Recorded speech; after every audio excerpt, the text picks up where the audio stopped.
Comrade வேணாம் தோழருக்கு சொல்லக்கூடாது இருக்கிற அரசியலற்ற அமைப்பான அரசியலற்ற அமைப்பான்.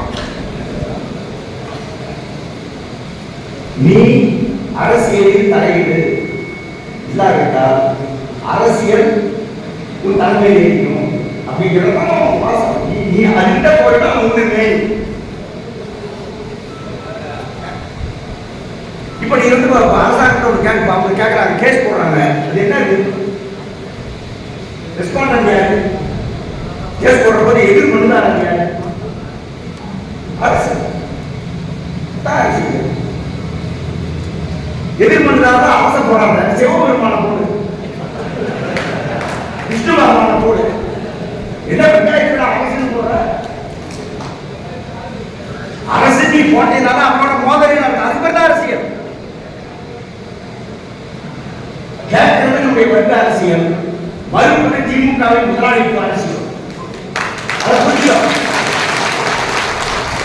ஒவ்வொரு கொள்கைக்கு பின்னாலும் ஒரு அரசியல் இருக்கிறது என்பதை புரிந்து கொண்டாத தொழிலாளி தொடர்ந்து ஏமாற்றப்படுவான்.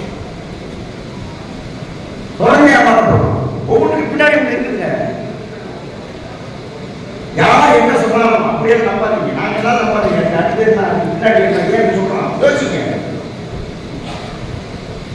சாரி வந்து நான் சாதனை பண்ணேன். சிற்றுண்டி போடுறாரு பள்ளிக்கூடத்துல, அரசு பள்ளிக்கூடத்துல சிற்றுண்டி போடுறதுனால தானே குழந்தைக்கு நம்ம பாராட்டணும். போய் நம்ம பாராட்டணும். ரைட்டு, அது வந்து சரி இப்படி குழந்தைய வருது, அந்த பசியோடு இருக்கக்கூடாதுன்னு இந்த அரசு கருது, கொஞ்சம் பணம் செலவு பண்ணுது, வரவேற்கிறோம். அதோட நிற்கக்கூடாது. அதோட நின்னா நிற்க. அது அடுத்தது என்னன்னா, ஏன் இந்த குழந்தைகளுக்கு காலை சிற்றுண்டி கூட இல்லாமல் பள்ளிக்கூடத்துக்கு வருகிற துரதிருஷ்டம், தன்னுடைய பெத்த பிள்ளைக்கு பள்ளிக்கு அனுப்புகிற போது அந்த குழந்தைகளை நிறுத்தி கொண்டு அனுப்ப முடியாத தரித்திரம், வறுமை ஏன் லட்சக்கணக்கான குடும்பங்களுக்கு சேர்த்து யோசிச்சா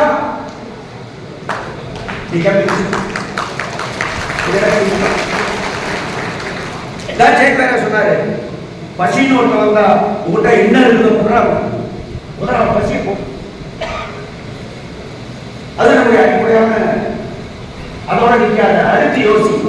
ஏன் இவன் பசி என்று எண்ணிடம் வந்தான், ஏன் இவனுக்கு இந்த நிலை என்று சேர்த்து யோசி. அப்பதானே புரட்சி